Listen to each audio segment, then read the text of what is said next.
Hola a todos y a todas, bienvenidos a mi canal de biografías con historia.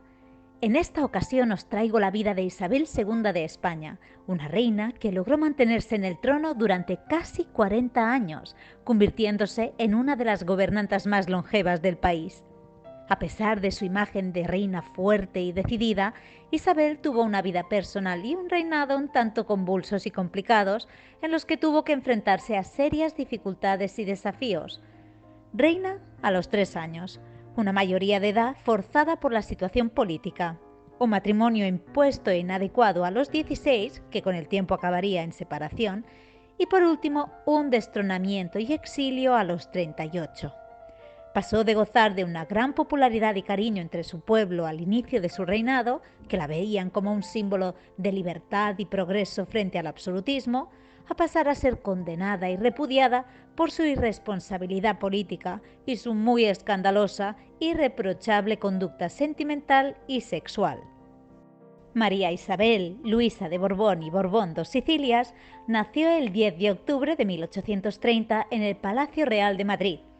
Era la hija mayor del rey Fernando VII y de su cuarta esposa, María Cristina de Borbón dos Sicilias, y tenía una hermana menor llamada Luisa Fernanda, además de otros medio hermanos, fruto del segundo matrimonio secreto de su madre con Agustín Fernando Muñoz.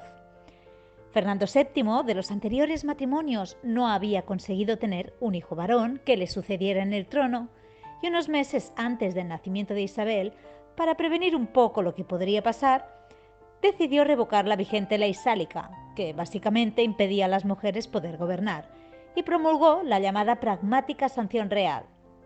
Con ello, aseguró el acceso al trono de su hija frente a la legítima aspiración sucesoria de su hermano, el infante Carlos María Isidro. Y esto al menos lo hizo bien, porque al poco tiempo moriría víctima de fuertes y violentos ataques de gota a la edad de 48 años. Esto ocurría el 29 de septiembre de 1833, cuando ella tenía tan solo 3 años, lo que la convirtió, siendo aún casi un bebé, en la nueva reina de España.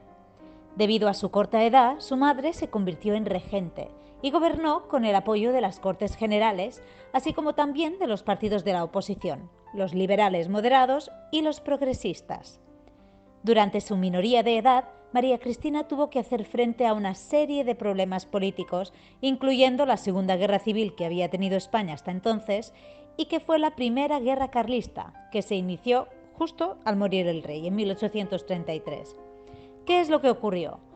Pues hubo una lucha por el trono. Digamos que había dos bandos. En uno estaban los partidarios de la pequeña Isabel, llamados isabelinos, y por el otro estaban los llamados carlistas, que opuestamente apoyaban a su tío y hermano del difunto rey, el infante Carlos María Isidro. Esta guerra civil no trataba únicamente la disputa por el trono, sino que también era una lucha entre las facciones españolas más liberales contra las absolutistas. María Cristina se alió con el liberalismo por necesidad militar, no por convicción propia. Ella indudablemente hubiera preferido conceder reformas administrativas antes que consentir que su hija se convirtiera en monarca constitucional, viniendo de una monarquía absolutista como la del antecesor Fernando VII. Pero es que solo los liberales podían salvar el trono de su hija de los carlistas, y la exigencia mínima de todos ellos, de todos los liberales, era una constitución. Lo que sí pudo elegir ella, María Cristina, era mostrar su apoyo a los liberales más conservadores frente al sector más radical. La guerra duró 7 años y terminó en 1840 con la victoria de los isabelinos, y María Cristina fue presionada para que abdicara de la regencia, después de lo cual Baldomero Espartero, que era un general progresista que se había convertido en todo un héroe de la guerra civil, se convirtió en regente. María Cristina tuvo que exiliarse en Francia, dejando abandonadas a sus hijas Isabel y Luisa Fernanda. Todos estos acontecimientos y los años que les siguieron hicieron mella indiscutible en la vida y el carácter de la futura reina. El abandono temprano por parte de su madre, que prefería dedicarse a la nueva familia que formó con el duque de Rainsares, provocó en ella una evidente falta de cariño. Por otro lado, también tuvo un fatal impacto en ella la ausencia de una educación, una preparación adecuadas para una persona destinada a gobernar un país como lo era ella. Espartero, tras 3 años de regencia, resultó una decepción para los progresistas radicales, que se aliaron con sus oponentes conservadores, y en 1843, liderados por Ramón María Narváez, dieron un golpe militar contra él e hicieron que la corte declarara a Isabel mayor de edad con tan solo 13 años. Si a la falta de formación le unimos lo prematuro de su mayoría de edad, podremos explicarnos lo fácilmente manipulada que fue por su círculo más íntimo de familiares, cortesanos, ministros y por la camarilla religiosa de la corte. Isabel era descrita como una mujer de estatura media, con una constitución fuerte y saludable, tenía una tez clara, unos ojos grandes y oscuros y abundante cabello castaño oscuro. Durante su juventud se consideró que tenía una cierta belleza, pero es verdad que ya en su madurez su físico sufrió un declive importante debido a los embarazos, los numerosos embarazos, los excesos con la comida y una vida muy sedentaria. Tenía una gran pasión por la joyería y poseía una gran cantidad de piedras preciosas, muchas de las cuales fueron legadas a la corona española. Le encantaban las tertulias, era muy habladora y trasnochadora, y era habitual que se quedase despierta hasta altas horas de la madrugada. Incluso a veces reunía a los ministros a esas horas tan intempestivas. Se la consideraba una persona amable, simpática, a veces demasiado generosa, pero también un tanto impulsiva y de fuerte carácter. En ocasiones se mostraba autoritaria y poco tolerante con las opiniones diferentes a las suyas, lo que generó alguna que otra situación difícil. Pero también lo bueno que tenía Isabel es que no era muy rencorosa y tenía una gran capacidad para olvidar los agravios, lo que le permitió mantener relaciones cordiales con personas que en el pasado le habían causado más de un problema. Una vez la joven se convirtió en reina, era de relevante importancia encontrarle un marido apropiado. Y cuando digo apropiado me refiero a que fuera adecuado y conveniente para los intereses políticos del país, no los de la futura esposa, faltaría más. Como ocurría en estas situaciones, empezó el baile de candidatos. Este futuro enlace trajo una crisis diplomática entre los franceses, que apoyaban al partido moderado conservador, gobernante en España, y los británicos, que apoyaban a los progresistas. Hubieron otros tantos pretendientes, pero digamos que los finalistas fueron los que proponían estas dos potencias europeas. El candidato final francés era el primo de la reina, Francisco de Asís de Borbón, duque de Cádiz, y el candidato británico era el príncipe Leopoldo de Sajonia-Coburgo. Finalmente, el elegido fue Francisco de Asís, e Isabel, que ya conocía al que iba a ser su marido, cuando se enteró montó en cólera y se desesperó, pero tuvo que resignarse y aceptar a regañadientes. Como vemos, este matrimonio ya estaba destinado al fracaso desde el minuto cero. Era vox populi el carácter afeminado y la inclinación sexual de Francisco, al que popularmente llamaban Paco Natillas, pero eso poco importaba en estos acuerdos. Y el 10 de octubre de 1846, justo el día que cumplía 16 años, en el Palacio Real de Madrid se casó Isabel con Francisco de Asís, que él tenía en esos momentos 24. Curiosamente, fue una boda doble, porque simultáneamente también se celebró la boda de su hermana, la infanta Luisa Fernanda, con el príncipe francés Antonio de Orleans, duque de Montpensier, que era el 9º hijo del rey Luis Felipe de Francia. Isabel, que era una mujer extremadamente pasional y fogosa, para, digamos, llenar su vacío sentimental y sexual, se hizo con una enorme lista de amantes, entre los que se encontraban políticos como el político y escritor Ramón de Campoamor, el político y militar Francisco Serrano, el militar Enrique Puigmoltó, el diplomático belga Armand de Bassompierre, el compositor Emilio Arrieta, Carlos Marfori, el marqués de Bedmar, comandantes, tenientes, escritores y otros tantos. Estas relaciones extramatrimoniales de la reina evidentemente causaron escándalo y controversia en la sociedad de la época. y fueron objeto de mucha especulación y de muchos chismes en la prensa. Además, la soberana era muy aficionada a las celebraciones y a las fiestas, y esto tampoco gustaba mucho, la verdad. Esta crítica a su conducta inapropiada afectó negativamente a su reputación y por ende a la imagen de la monarquía. Pero a pesar de todo ello, Isabel continuó con su estilo de vida e intimando con sus amantes. Y al tratarse de una mujer altamente influenciable y poco instruida en política, se cree que algunos de sus amantes tuvieron una influencia importante en las decisiones del gobierno. A pesar de que el matrimonio fue infeliz y no se soportó durante los primeros años, con el tiempo su relación fue, evolucionando hasta dar lugar a una cierta amistad y compañerismo, llegándose a convertir Francisco de Asís en un fiel confidente de la reina. Isabel tuvo un total de 12 hijos, pero solo 5 de ellos llegaron a la edad adulta, y aunque Francisco los reconoció a todos, se dice que realmente no fue el padre biológico de ninguno de ellos. En mayo de 1849 alumbró a un niño muerto, al que llamaron Luis. En julio del año siguiente nació el infante Fernando, que también fallecía, pero a los 5 minutos de nacer. Un año más tarde daría luz a María Isabel, conocida como la Chata, y que llegó a vivir hasta los 80 años. En enero de 1854 volvió a dar a luz a una niña, María Cristina, que solo vivió 2 o 3 días. En septiembre del próximo año nació una niña prematura, que murió al día siguiente y a quien dieron el nombre de Margarita. En diciembre del año siguiente nació un niño muerto que se llamó Francisco de Asís Fernando.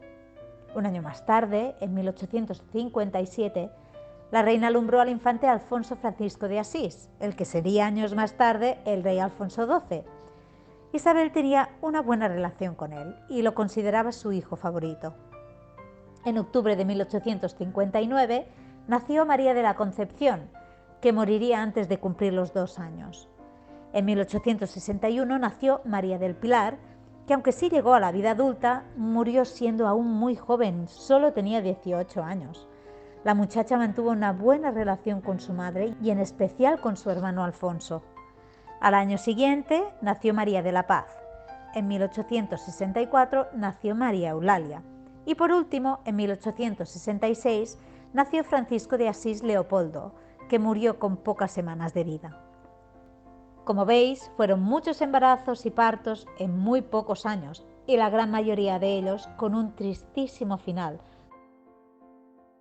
Durante su reinado, Isabel sufrió 2 atentados, el primero en 1847 en la calle de Alcalá, cuando fue disparada por un hombre llamado Ángel de la Riva, que finalmente fue indultado tras ser condenado a muerte. El segundo intento de acabar con su vida fue en 1852.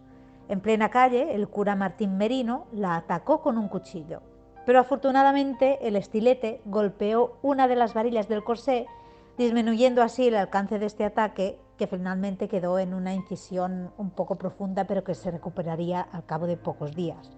Merino fue condenado a muerte y ejecutado mediante garrote vil. A lo largo de su reinado, Isabel II tuvo un gobierno inestable y cambiante, con una rotación frecuente de ministros que generaron un muy nocivo ambiente de incertidumbre e inestabilidad en la sociedad española. Hubo numerosos casos de corrupción en la política y en la administración pública, y esta también fue una de las principales causas del descontento popular. Por poner otros ejemplos, España se involucró en la Guerra de África entre 1859 y 1860 para intentar expandir su influencia en el norte de África, pero esta guerra fue costosa y poco exitosa, lo que generó aún más críticas y más descontento. Pero quizá una de las cosas que más factura le pasó a su reinado fue la fuerte represión política que ejerció contra disidentes y opositores políticos como forma de mantener el poder y controlar a la sociedad. Esto provocó numerosas sublevaciones y pronunciamientos militares y populares totalmente contrarios a las políticas conservadoras del régimen de Isabel. Pero también es cierto que no todo fue malo, y no sería justo no destacar hechos remarcablemente positivos, como que en 1837 se promulgó la Constitución, que establecía un sistema de monarquía constitucional, Recordemos que el sistema de monarquía de su padre era absolutista, y con esta nueva monarquía constitucional se establecían los derechos y libertades de los ciudadanos. Se fomentó la industria y el comercio, se mejoraron las infraestructuras, ya que se construyeron carreteras, ferrocarriles, canales, puertos. Se llevaron a cabo algunas reformas también en el ámbito de la sanidad y la educación y se creó un sistema bancario más moderno. En estos años también se promulgó la ley de desamortización, que permitió la expropiación de tierras y bienes de la Iglesia y su posterior venta a particulares. Con esta política, un sector de la población pudo adquirir tierras y al mismo tiempo se generó, una importante transferencia de riqueza de la Iglesia al Estado. Como vemos, todos estos años tampoco pasaron en balde, pero el descontento llegó a tal punto que ya no hubo vuelta atrás, y el reinado de Isabel II llegó irremediablemente a su fin en 1868, durante la llamada Revolución de 1868 o la Gloriosa. La crisis política y social que venía afectando a España desde hacía varios años se agravó con la sublevación militar encabezada por el general Juan Prim, que buscaba el derrocamiento de Isabel y la instauración de un régimen más liberal y más democrático. La reina trató de resistir el levantamiento militar, pero finalmente fue destronada y tuvo que exiliarse en Francia, donde partió con sus hijas, con Alfonso y con su marido Francisco, aunque éste, una vez en tierras francesas, se separó amistosamente de ella y se instaló en los alrededores de París hasta su muerte en 1902. Tras la Revolución de 1868 se instauró en España un gobierno provisional, presidido por Francisco Serrano. Sin embargo, este gobierno también tuvo que hacer frente a una serie de dificultades y problemas, como por ejemplo la guerra con Cuba y la Tercera Guerra Carlista. En el destierro, la reina al principio se instaló en el castillo de Pau, que le cedió Napoleón III, y después se trasladó a París, en el Palacio de Basilewski, al que ella dio el nombre de Palacio de Castilla.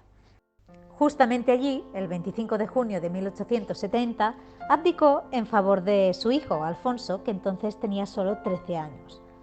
Justo entonces se proclamó la República en Francia, e Isabel y sus hijos también tuvieron que abandonar París e irse a vivir temporalmente a Ginebra hasta agosto de 1871, cuando regresaron otra vez a la capital francesa.